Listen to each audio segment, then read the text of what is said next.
Coverage of Election 2000 continues. Here again, Judy Woodruff, Bernard Shaw, Jeff Greenfield, and Bill Schneider. At 7 o'clock, the polls have closed in certain states, and CNN is looking at what is going on in Florida. This race between Gore and Bush, too close to call, Jeff. This is the one we'll be watching all night. Gore made 19 visits to the state, Bush 13. They poured in millions of dollars. Fourth biggest prize, and it's up for grabs. Mike McCurry says what's going on tonight is a ground war, a massive one, and look at this. Look at the war in Georgia. Vice President Gore, Governor Bush, this race for CNN at this hour, too close to call. And this has got to be a shocker in Austin. They had this race put away in their pocket for weeks, if not months. We'll see. Let's go to Thomas Jefferson State. What's happening in Virginia? Again, the race, too close to call. Bernie, Virginia has not voted for a Democrat for president since Lyndon Johnson in 1964. It is the heart of the Republican base in the South. They should have won this one going away. In New Hampshire, Governor Bush lost the primary there, but right now it's neck and neck between his opponent and himself. Looking at South Carolina with its 8 electoral votes, Governor Bush has won another southern state tonight. And in Vermont, Vice President Gore wins Vermont's 3 electoral votes. Now, for your viewers watching our coverage, this is the electoral map. Every time we call states, we will tell you what the totals are, and it's Governor Bush 28 electoral votes, Vice President Gore 3 at this very early hour in our election night coverage. Some stunning numbers, I think. Well, maybe stunning is too strong a word, but some real surprises here, Bernie. I think that all of us are sitting back a little bit at the news that we can't call Georgia. We're not able to call Virginia. This is a state, as Jeff suggested, has gone Republican how many times? 11 out of the last 12 presidential elections? Only Lyndon Johnson took it. And we should emphasize, this doesn't mean that we think it's going the other way. It just means right now we don't think we can call it. But given how certain all of us were that Virginia and Georgia were going for Bush, it's a little surprising. Well, in keeping with what Hal Bruner was talking about, and Mike McCurry saying what's going on at this hour across this country is a massive ground war. He talked about Florida. He took us up the East Coast. He talked about the Republican strength in the Panhandle and Tampa being the swing area. Right. Well, the ground war, a lot of it is going on among African Americans, who are, of course, a very prominent constituency in Georgia and in Virginia. Again, those are states expected to be Republican, but a heavy African American vote could really turn it. We have, ladies and gentlemen, some Senate calls to make. First, in Florida, Bill Nelson, the state insurance commissioner, has beaten Congressman Bill McCollum. You will recognize him as one of the House impeachment managers. This is a pickup for the Democrats. Connie Mack, the Republican who could have won easily, most people think, retired.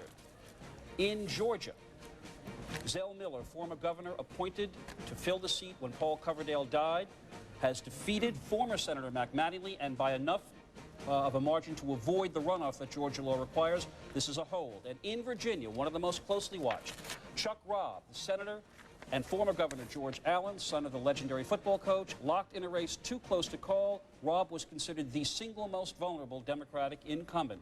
We are often running for control of the Senate as well. It's still going to be a very long and fascinating night. Bill Schneider, the voters are talking as they leave the polls in Florida, in New Hampshire. What are some of the things they're indicating? Well, Florida, we just said, was a toss-up state, and we can't call it yet. You think of Florida, you think of seniors. They're a quarter of the voters in Florida. Supposedly, Al Gore has seniors locked up in his lockbox because of the Social Security issue. But take a look here. Look at the way seniors are voting. They're almost splitting 50-50 between Gore and Bush. Bush has a narrow edge. That's not supposed to be happening. That's why Florida is too close to call. Now, we also said New Hampshire is a state that's too close to call. Gore is fighting hard in New Hampshire. Let's take a look at John McCain's supporters. He endorsed George Bush, and they are going almost 60% for George Bush over Al Gore. Gore thought he had an edge with McCain supporters because he said he endorsed campaign finance reform much more strongly than George Bush did.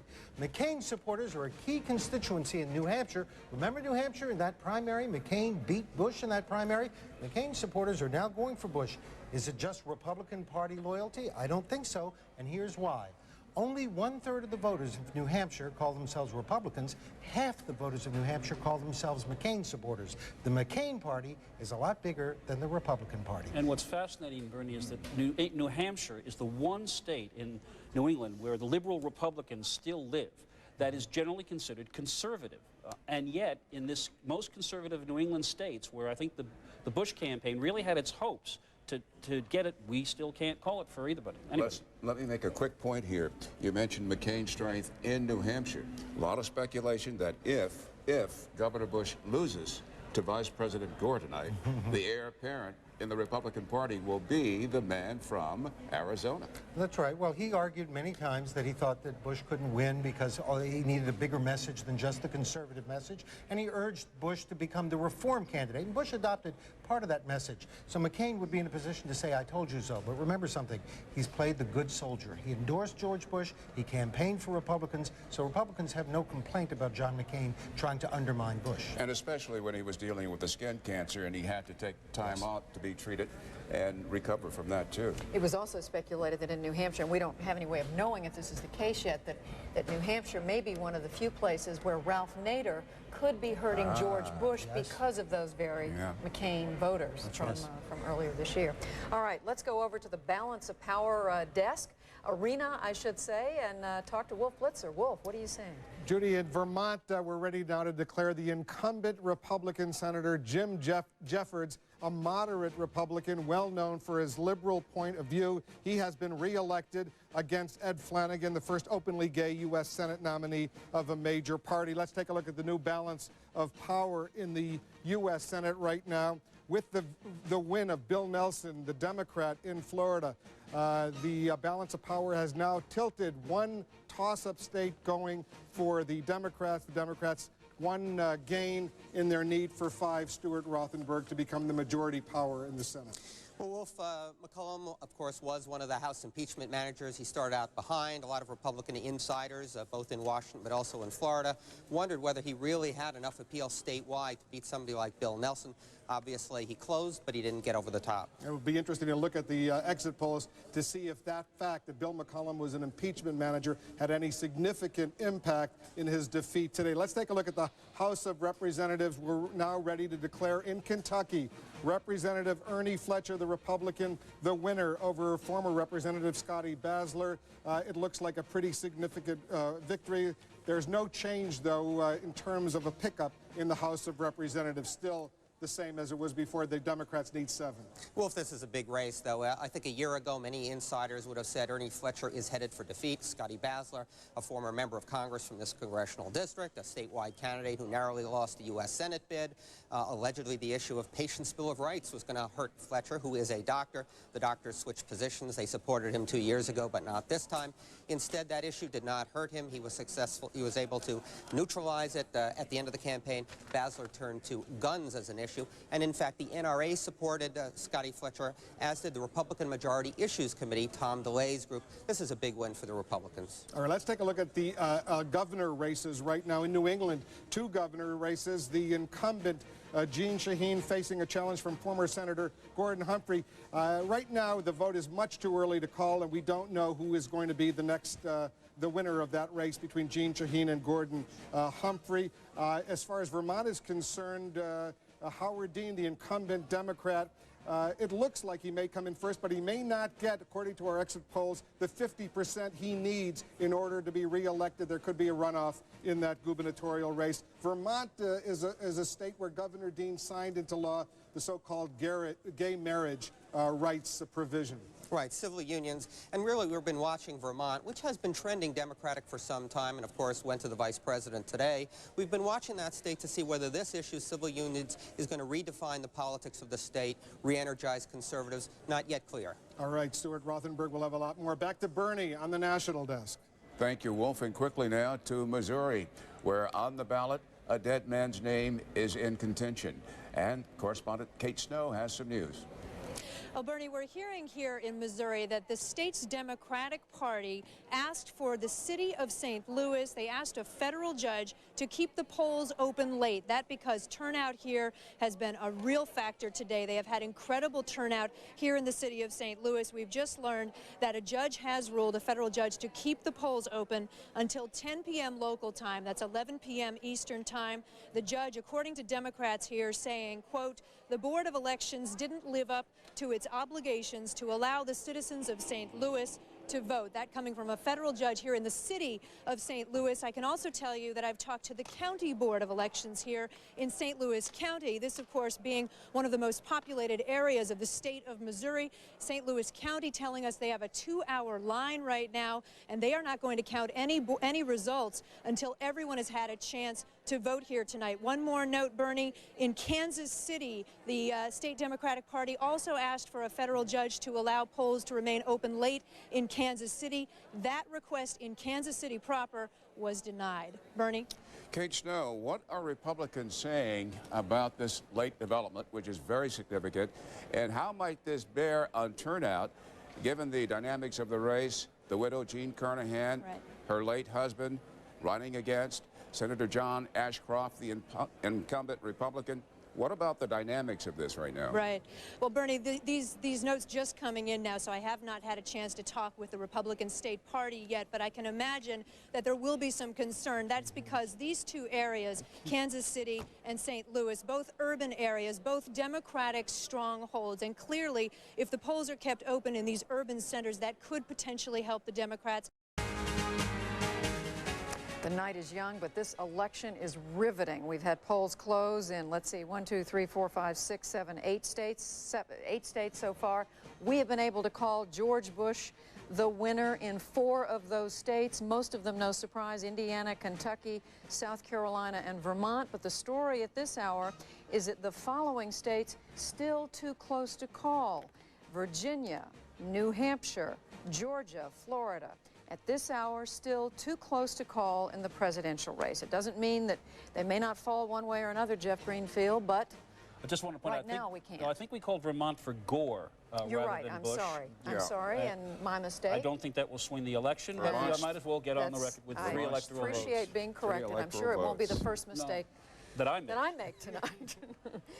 Joining us now, speaking of states won and states we're not able to call, we're going to go right to Nashville, Tennessee, and our correspondent there, John King, who's been with the Bush campaign through much of this campaign, and simultaneously to Austin, Texas, to our own Candy Crowley. Candy, about some of these states that we're not able to call yet that I think some of us might have assumed would already be in Governor Bush's corner, namely Virginia and Georgia. Any reaction there from the people you're talking with? Well, you know, they are still optimistic here. It's tempered by the closeness of the race, which they say they expected. But I can tell you, when you talk to the Bush people, strategists and aides, they have several ways that they can put together an electoral map that shows it in the Bush winning column. So they're sort of watching this as like moving around saying, well, if we lose here but we win here, then this will happen. So they're still sort of looking at the map and feeling that it favors them. John King.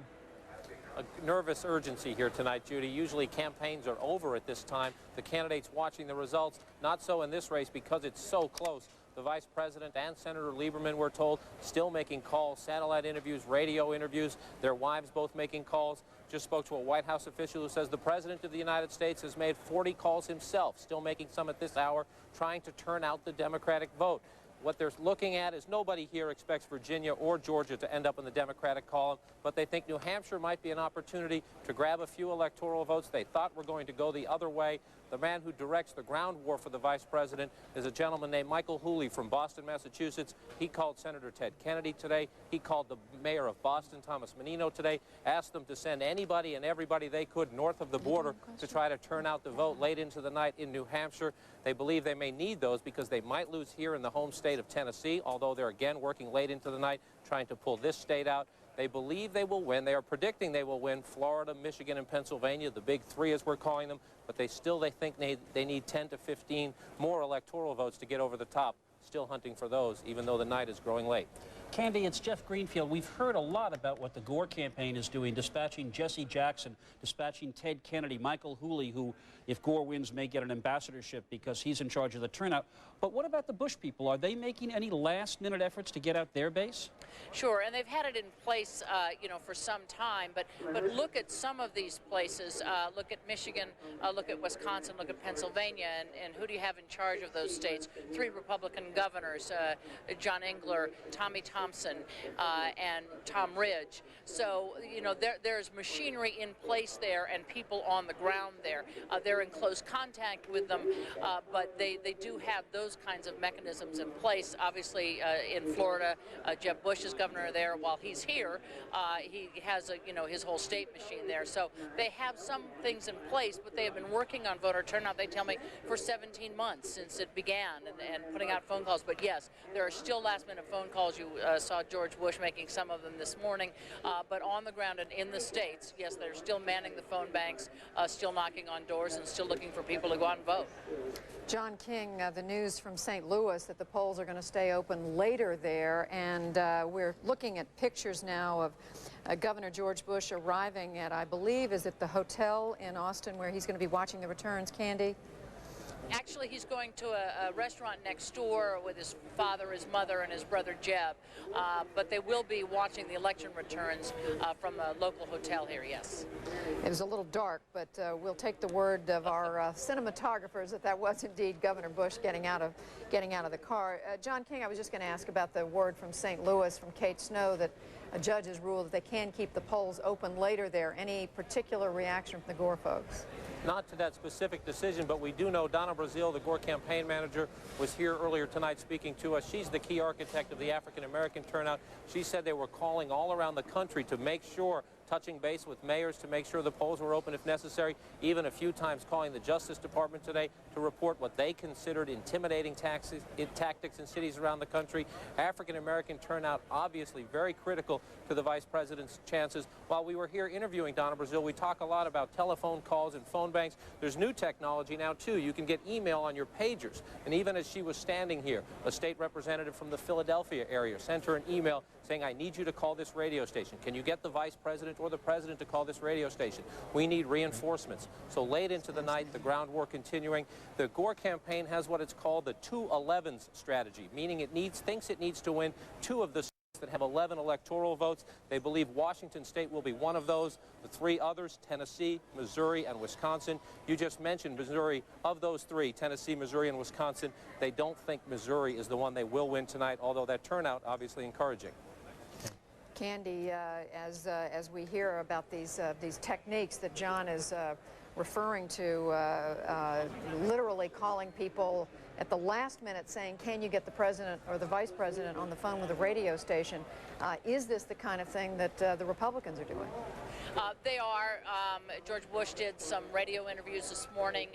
Again, he has people in the states themselves who are doing interviews with local media and that kind of thing. So, you know, there's a lot of people on the ground, and again, it's an organization that they have built up. You know, I remember during the primary, they kept saying this is a 50-state campaign, and now we have headquarters in 42 of them and 43 of them, and they were up with 50 as early as April. So they've had these organizations in place. They say they've had more volunteers than they've ever had in a Republican presidential campaign. They have felt pretty good about this ground war coming into this day, and they feel pretty good about it now. All right, Candy Crowley in Austin, John King in Nashville, thank you both. We're going to give you a little break, but you know we're going to be coming back to you often throughout the night. Much more ahead in 8 minutes. 3 more states have poll closings. We'll be right back.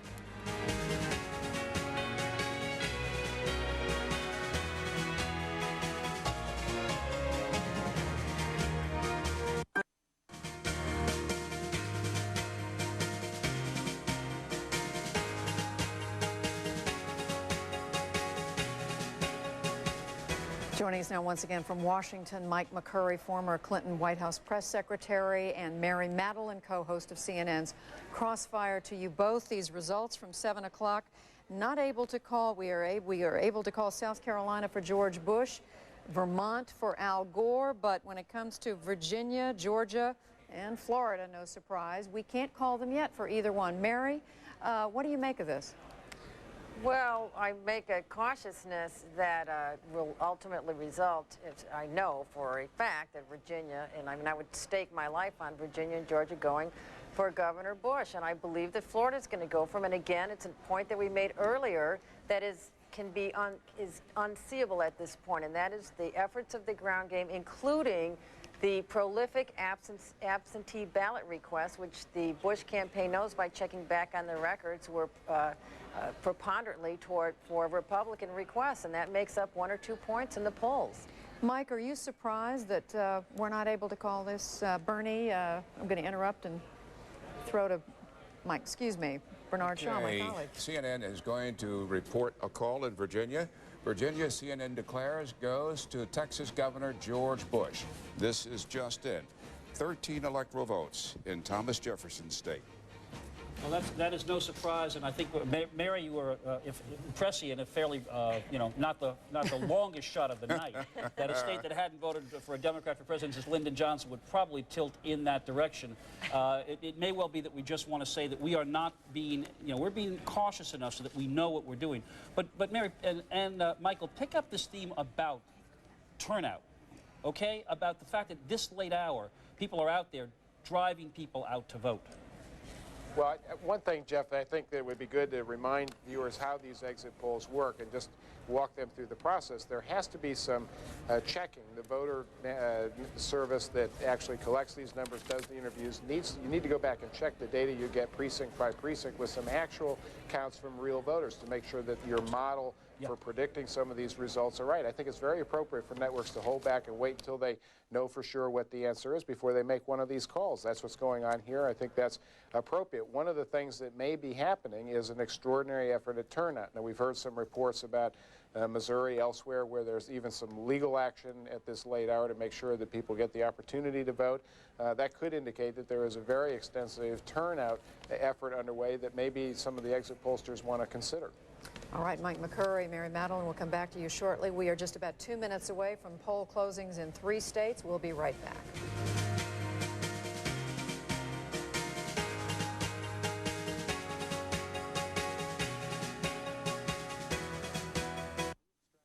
Closed captioning for this program has been provided by Verizon Communications. It's a world of rare insight and unique perspective. Unconventional Wisdom with Jeff Greenfield. Fridays, 10 Eastern on CNN. Channel 2 Action News with anchors Monica Kaufman and John Pruitt. For major news. 1,500 people remain stranded by rising. For breaking news. Updating a breaking story. For news with balance, clarity, and depth. Every day. Clark Howard's consumer reports that will save you money. Health news that could affect your life. And Glenn Burns' detailed weather forecast.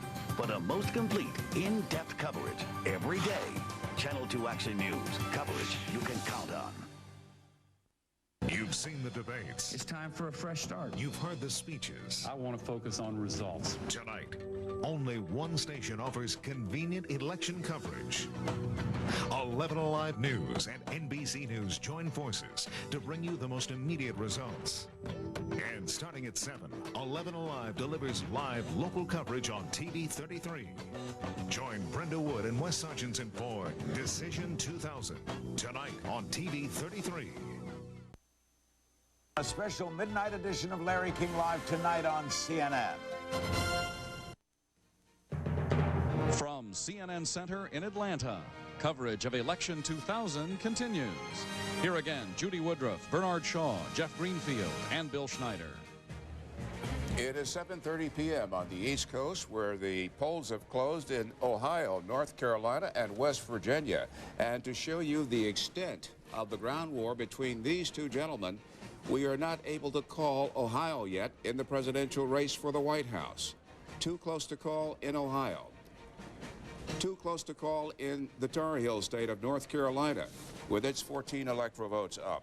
And too close to call in West Virginia, with its 5 electoral votes. And as we look at the electoral map, we are obviously putting none of these states in anybody's column, but we should note once again that in any puzzle that adds up to the White House for George W. Bush, Ohio and North Carolina have to be in that puzzle. West Virginia, which is a predominantly Democratic state, is one of those states that the Republicans thought they could take away from the Democrats. Wherever you see yellow, that's a uh-oh. We can't tell you anything about that state, Judy. Ohio is a state, as we know, that has never, no Republican has ever won the White House without Ohio. We can say the same thing about Illinois, which we'll be talking about in the next hour or so. Two states, at least symbolically important for George W. Bush. Just because we cannot call Ohio right now doesn't mean it's not going to end up in his corner later. But for the time being, as Bernie said, still very hard fought there on the ground. Bill Schneider, what are you hearing? What I'm hearing is West Virginia, that's remarkable in the sense that that ought to be an easy win for Al Gore. It's only voted for Republican twice in the last 10 elections. Remember in 1992, Bush called Gore ozone man? Well, we asked voters in West Virginia, which is more important to you, promoting economic growth or protecting the environment? In West Virginia, those are not environmentalists. They say economic growth by almost 2-to-1 is more important to them. And the people who cited economic growth voted very heavily for George W. Bush. And that may explain another interesting pattern we're seeing in West Virginia.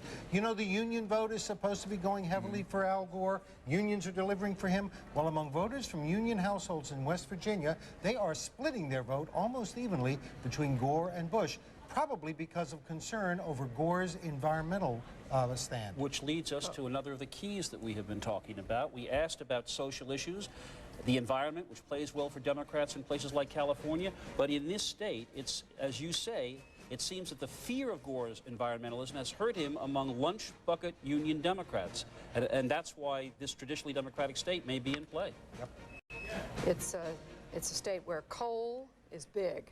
And for those folks who worry about the coal industry and the income that they earn, the jobs that they have from that industry, much of what Al Gore has said is threatening to them. That's right. Rightly or wrongly. Gore has used the environmental issue in his book, Earth and the Balance, to appeal to soccer moms who are very concerned about the environment, suburban voters, and also, of course, to help fend off the threat from Ralph Nader.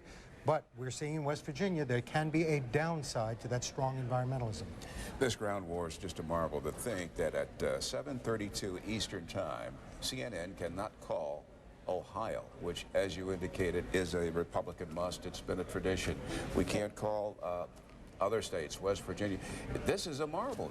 I think what Bill Schneider said, I guess it's 2.5 hours ago, I think we'll be talking about this for hours, that this is a country fundamentally divided on two of the central premises of any election. Is it time for a change, or do you want to stay the course? And this country appears to be, on issue after issue, you know, so far, cutting it right down the middle. And you know, Governor Bush's father, George Herbert Walker Bush, said that he thought the reason why he lost to Bill Clinton was that the American people wanted a change.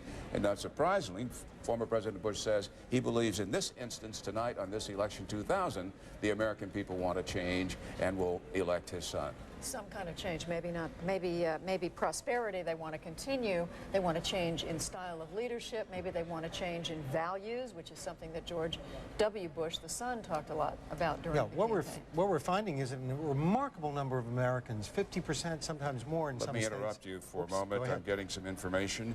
CNN now declares that Governor Bush has won another state in the South. This one, Georgia, and its 13 electoral votes. Expected, and that is an important win for Governor Bush. And it illustrates what we were pointing out. The fact that we say a state is too close to call doesn't necessarily mean that the state is really in play or it's 50-50. It simply means at that moment we can't do it. Georgia is a state that President Clinton contested, actually carried it in one of his... in 92, by 1 percentage point. Right, and then lost it by a couple. But it is certainly no shock that these southern states ought to be falling like dominoes for George W. Bush. I mean, ever since the Civil Rights Revolution of '64, the South has been a state that's very hard for Democrats to win, and you've got to be from the South or a border state to do it. Carter, Clinton. This is how our electoral map looks at 7:34 Eastern Time. Governor Bush far ahead of Vice President Gore, 54 electoral votes to 3 so far. And the yellow, you see, wherever you see yellow on our electoral map, that means that that state in particular is too close to call. One of those states, Bernie, too close to call. Ohio, we've been saying, of course, all the polls that were done leading up to this election showed it was going to be pretty comfortably in George W. Bush's corner, but it's also a state that Bill Clinton won narrowly 2 times in 1992 and 1996. That's right. So it's even though we said it's no Republicans ever won the White House without Judy, it. excuse me. This is. I know it sounds like I'm being rude, but we have a call to make, and it is a significant one. In the state of Virginia, former Governor George Allen has defeated and unseated Senator Charles Robb. Charles Robb, a 2-term senator, former governor, once thought to be possible presidential material, involved in various personal problems several years ago, barely beat Oliver North in a very hot race in '94. This time, George Allen has defeated him, and this represents a pickup, and a significant one, because it makes the Democrats' attempt to capture the Senate that much harder. Their most vulnerable incumbent has fallen. And that means the Democrats have picked up a seat in the Senate in Florida. The Republicans have picked up a Senate seat by defeating Senator Robb in Virginia, so they're even Steven as of right now.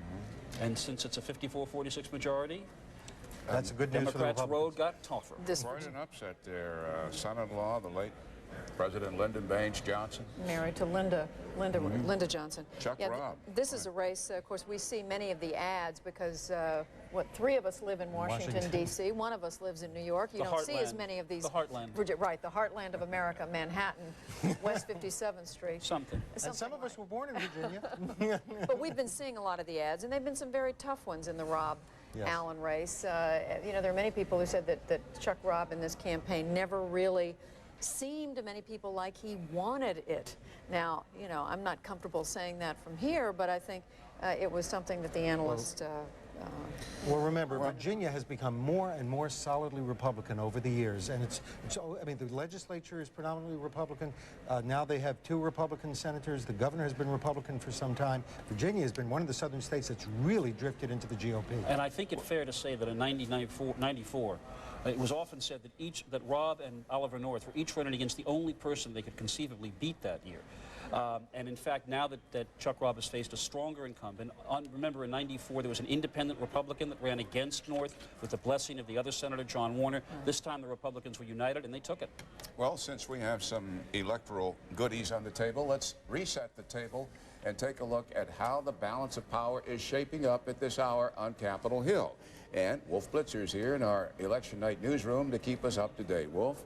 Bernie, with that Republican pickup in Virginia and the Democratic pickup in Florida, let's take a look at the new balance of power in the U.S. Senate. The numbers are as follows. Democrats, of course, need 5 in order to carry that, to become the majority in the U.S. Senate. We're waiting for those numbers. That's it. The numbers are even. There's no pickup right now because the Democrats have won 1 in the in Florida. The Republicans have won 1 in Virginia. No change so far. There are 2 Senate incumbents who have been reelected. We'd like to call those winners right now. Senator Mike DeWine of Ohio, the Republican, reelected over Ted Celeste. Robert Byrd, the Democrat in West Virginia, the longtime senator, reelected in West Virginia. No great surprises in those 2 races, Stuart Rothenberg. But the Chuck Robb defeat in Virginia is somewhat of a surprise. Two points. Well, first, in the Florida race, I think the Republicans knew McCollum was behind. They were hoping that he would slide through with getting a draft from George W. Bush. Obviously, that hasn't happened in Florida with the presidential race too close to call. And in Virginia, you know, that's a smaller version of the presidential race. George Allen, a former governor, talked about big government versus small government, very likable, personable guy.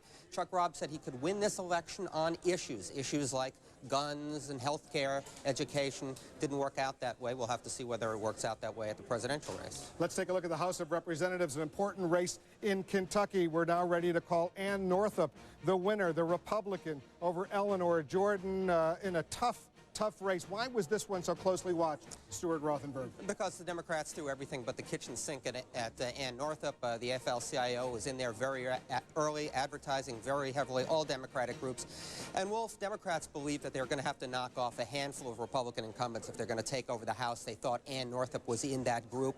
They fell short there. In the balance of power in the House of Representatives, still no change, no pickups as of right now. The The Republicans have won 12. The Democrats have won 8, one independent. It stays as it was before. Let's take a look at the gubernatorial race in North Carolina. We're now ready to call Mike Easley, the Democrat, re-elected over Richard Vinroot in North Carolina, and too close to call in West Virginia, Cecil Underwood, challenged by Bob Wise. These gubernatorial races, there are 11. Some of them do suggest some national implications. Oh, absolutely. Well, you can't talk about governors in terms of the balance of the power the way you can in the House and the Senate. But let's remember that governors appoint senators if there's a vacancy. We've had some of that recently. They're involved in redistricting and reapportionment, and could be involved in the 2004 presidential race. So governors matter. So as of right now, Stuart Rothenberg, if we look at the balance of power in the Senate, the House of Representatives, it's basically going as a lot of people, including yourself, had thought would be the case. At the moment, the election is a status quo election. There are plenty of contests to go. And in fact, for the Democrats in the House, they're looking toward the West Coast, California, Utah, Washington State for big wins there. So we have to wait till we get to a couple more time zones. Opportunities for 4 or 5 potential pickups in California alone for the Democrats. Right. Clearly, Kentucky has been a good state for the Republicans this year in the congressional races and the presidential. Let's look elsewhere. Stuart Rothenberg, we'll be back to you. Back to Bernie on the National Desk. And our election night coverage will continue when we come back.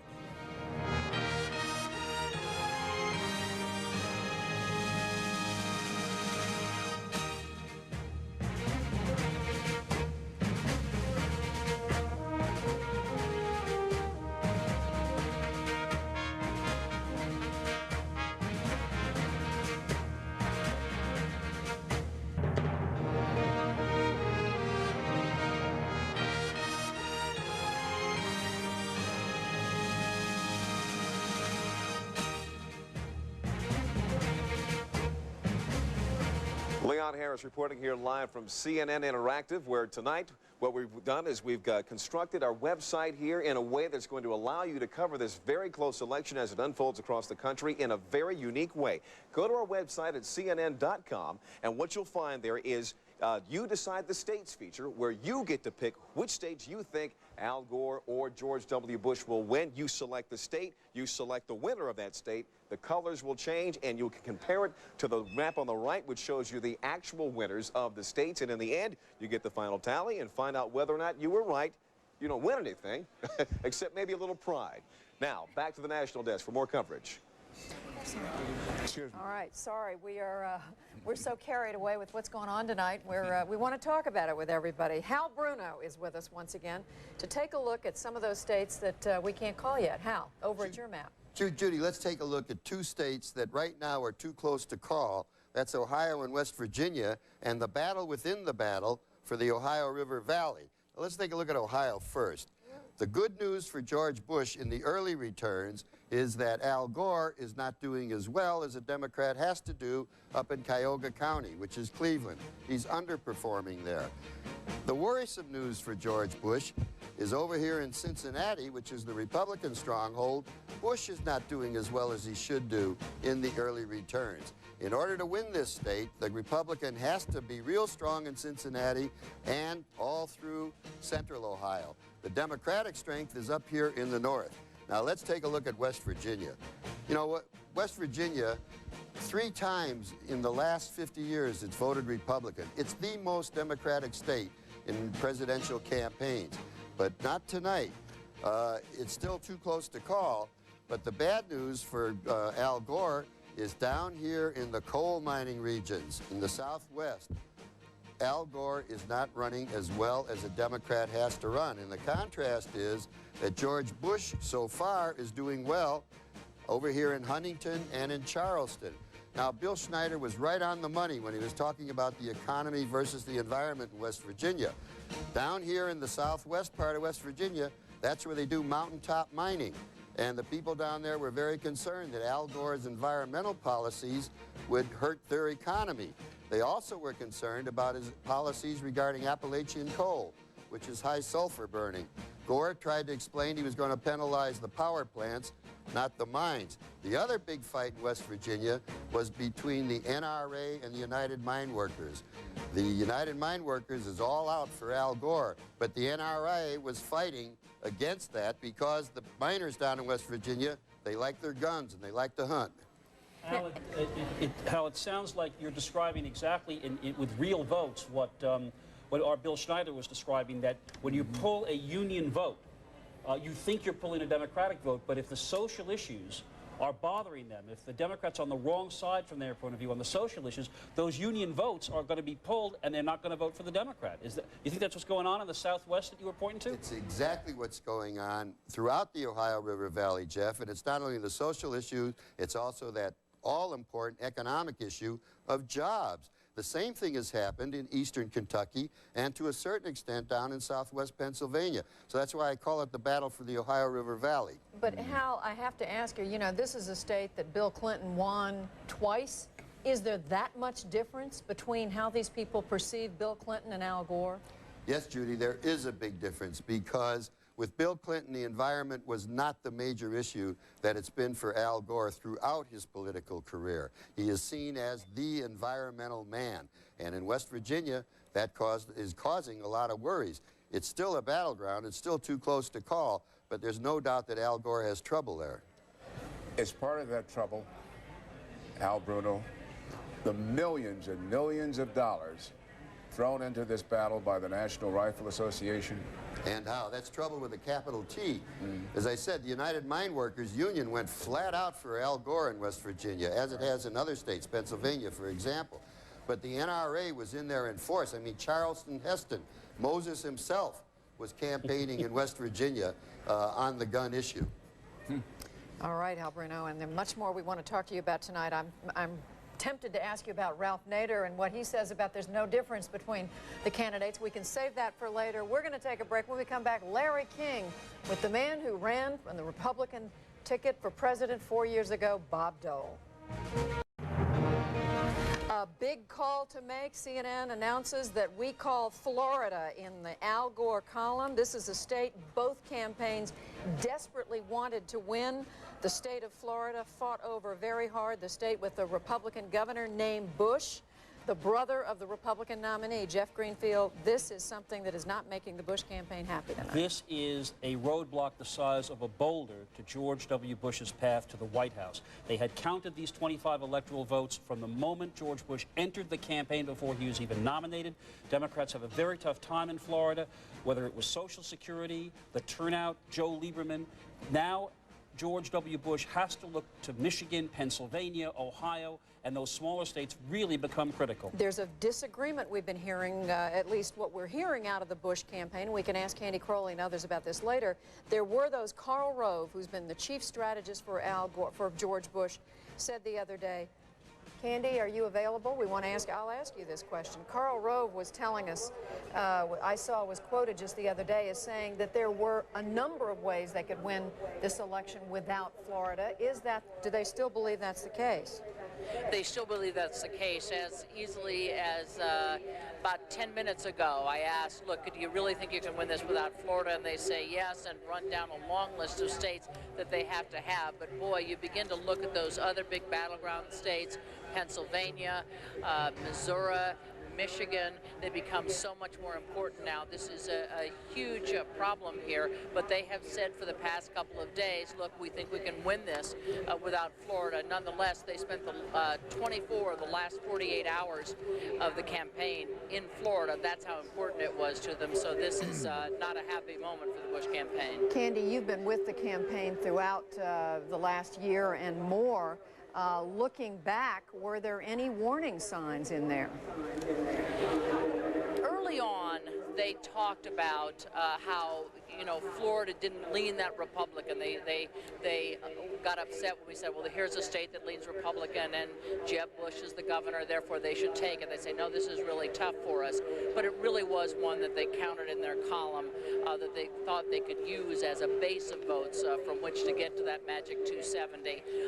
So they have said all along, we knew this was going to be tough. They knew the seniors and the Medicare issue and the Social Security issues were going to be tough for them because they knew that the Democrats had a very aggressive campaign out there, phone campaign. campaigns and brochures talking about George Bush's Social Security issues, so they knew it was going to be tough. I do believe, though, up till this very moment, they thought Florida would come their way. John King, talk about the psychological warfare involved here. Here you have Governor Bush, who went into Arkansas and Tennessee in an obvious effort to embarrass both men, favorite sons from those states, and also to try to convey the message of this will be the president, if he's elected, to bind up wounds and have dialogue. Psychologically, Al Gore seeing that happen, and yet he gets Florida tonight. Is this a shot in the arm for the Gore campaign?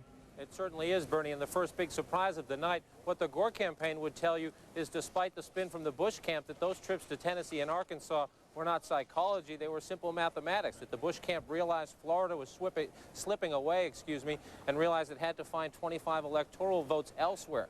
Now, the Gore campaign entered the night thinking they would win 15 states and the District of Columbia solid. We should make clear that includes Pennsylvania and Michigan. They're confident they're going to win those, although our early information is that those states are very tough battlegrounds. But if they won those 15 and the District of Columbia, that gets them to 227 electoral votes, 43 shy. You throw in 25 from Florida, just 18 shy now. They have to look for those other 18 votes, assuming they win all the rest of their targets. This, a major boost for the Gore campaign, a cheer going up here in Nashville, a small crowd outside, but as the projections are being made and the calls being made, you hear the gasp and the cheers, the biggest cheer of the night just moments ago when we called Florida for the vice president. 25 big electoral votes. We should note, although it was expected to go Republican because of Governor Jeb Bush, Bill Clinton did win the state back in 1996. And as we see these other states, the dynamic Hal Bruno, Bill Schneider have been talking about, many Democrats say that what we're seeing here is areas with more suburbs. And Florida is a growing suburban state, tend to be trending Democratic.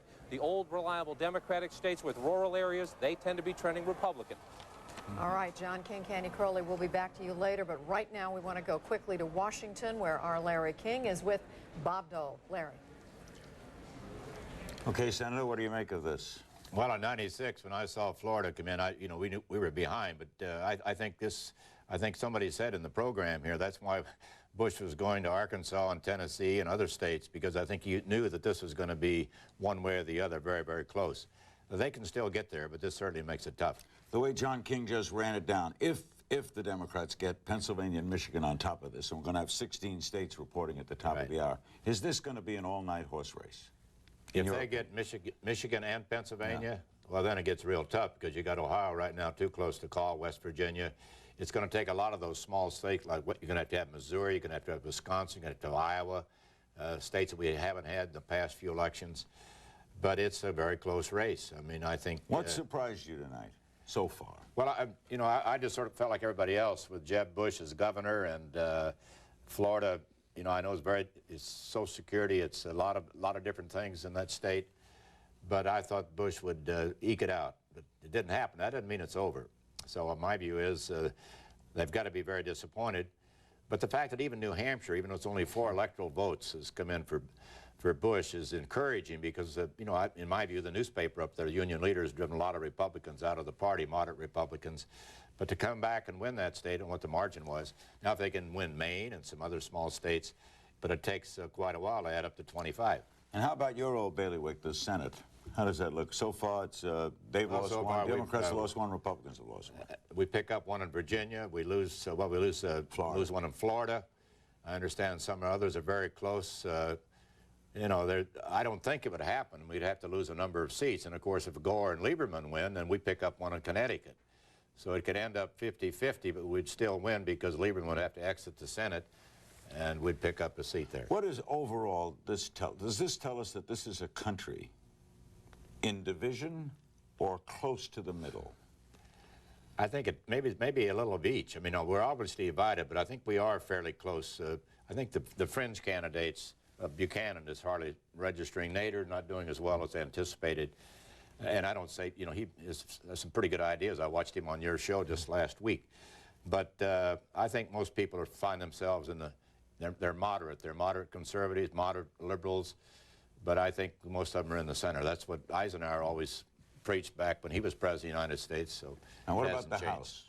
I think the House, we could pick up a few seats. You know, we've seen a few of these. I haven't seen the whole list, but in Kentucky, for example, 2 Republican seats were in danger. They prevailed. I haven't seen other races, but I think overall they're, and keep your eye on Nebraska for a Senate seat. I think it's a dead heat about now. Governor Nelson was heavily favored, but it's a big Republican state. Bush will win by a big margin. Might be a pickup, and we may need it if we lose to some of the others.